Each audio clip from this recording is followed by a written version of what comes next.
हमारे देश की संसद एक नया इतिहास रचने के करीब है। एक ऐसा नया इतिहास जो अतीत की संकल्पनाओं को साकार करेगा, जो भविष्य के संकल्पों को पूरा करेगा। एक ऐसे भारत का संकल्प जो समता मूलक हो, जहां सामाजिक न्याय केवल एक नारा न हो, लेकिन हमारी कार्य संस्कृति का, हमारे वर्क कल्चर का, हमारी निर्णय प्रक्रिया का स्वाभाविक हिस्सा हो। साथियों, राज्यों की विधानसभाओं से लेकर देश की संसद तक दशकों की प्रतीक्षा के अंत का समय 16, 17, 18 है।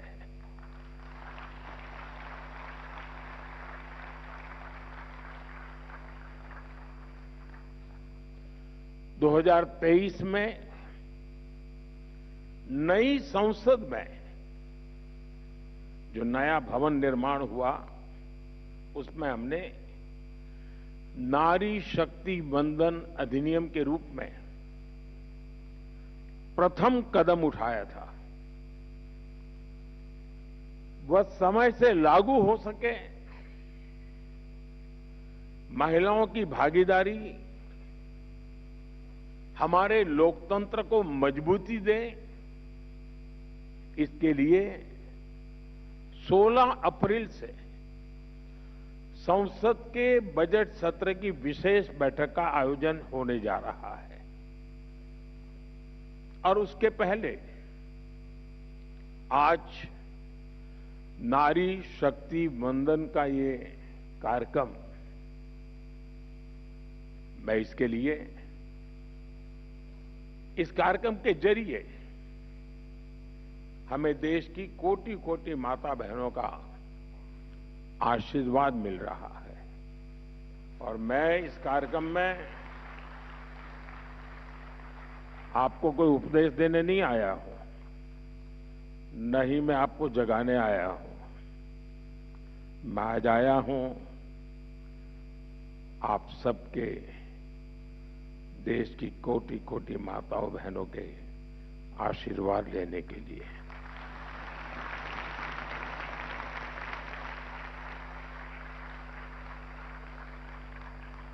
आप सभी देश के कोने कोने से आई हैं। मैं आपकी इस उपस्थिति के लिए,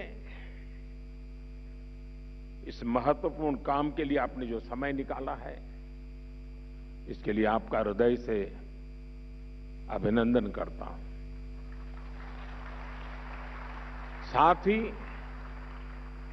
भारत की सभी महिलाओं को एक नए युग के आगमन की बधाई भी देता हूं।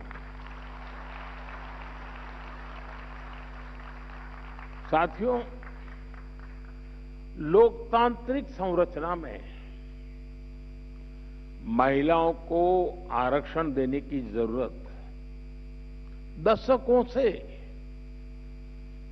हर कोई महसूस कर रहा था, चर्चा भी होती थी।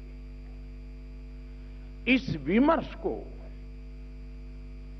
करीब करीब 4 दशक बीत गए, 40 साल बीत गए। इसमें सभी पार्टियों के और कितनी ही पीढ़ियों के प्रयास शामिल है। हर दल ने इस विचार को अपने अपने ढंग से आगे बढ़ाया है। 2023 में जब नारी शक्ति वंदन अधिनियम आया था, तब भी सभी दलों ने सर्वसम्मति से इसे पास कराया था।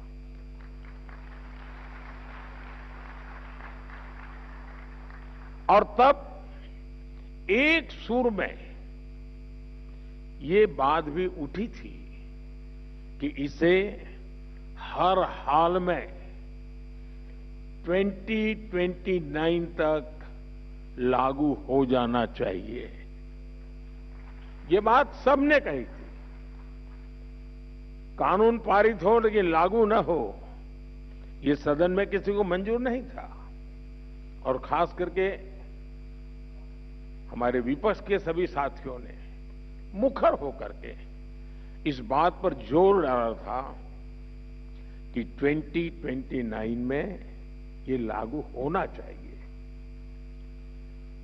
2029 की समय सीमा को ध्यान में रखते हुए सरकार ने, क्योंकि विपक्ष ने जो बात रखी थी हमारे लिए वो बात भी गंभीर होती है, और इसलिए हम लगातार विचार विमर्श करते रहे, मंथन करते रहे। ये नहीं दे सकता है। और वो बात आज भी मेरे लिए एक लेसन की तरह है। मैं सीएम बना, पीएम बना, लेकिन उस पंचायत की महिलाओं की वो बात मेरे लिए आज भी मार्गदर्शक है। आपको आश्चर्य होगा ऐसा क्या जवाब दिया होगा जब मैंने उनको पूछा क्या करेंगे आप, 5 साल आपको मिले हैं, गांव ने आपको नहीं बढ़ाया था। तब उन्होंने मुझे जवाब दिया, साहब एक इच्छा है। मैंने कहा क्या? और वो जवाब आज भी मेरे कानों में गूंजता रहता है।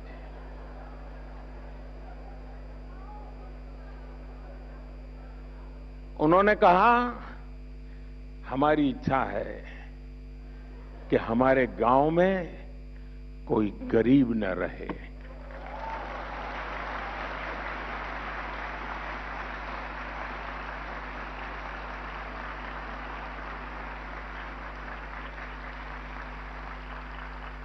बड़े से बड़े अर्थशास्त्रियों के लिए भी इससे बड़ा कोई संदेश नहीं हो सकता है।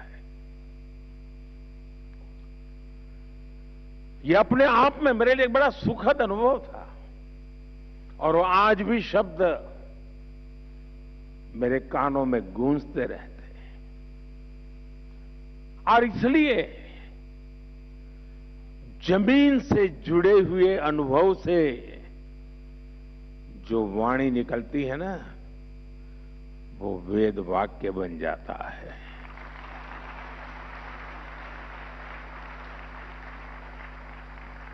और इसलिए साथियों, नारी शक्ति बंधन अधिनियम को लागू करना ऐसी सभी महिलाओं के जीवन का बहुत बड़ा अवसर बनने जा रहा है। अब पंचायत से आगे बढ़कर पार्लियामेंट पहुंचने का उनका सफर और आसान होने जा रहा है। साथियों, आज विकसित भारत की हमारी यात्रा में महिलाओं की भूमिका और भी अहम हो गई है। मुझे संतोष है कि 2014 में आप सबने, देशवासियों ने हमें यहां सेवा करने का अवसर दिया है, और तब से लेकर अब तक हमारी सरकार ने महिलाओं के जीवन चक्र के हर पड़ाव के लिए योजनाएं बनाई, उन्हें सफलतापूर्वक लागू किया। आज पहली सांस से लेकर आखिरी सांस तक हमारी सरकार कोई न कोई योजना लेकर के भारत की बहन बेटियों की सेवा में हाजिर है।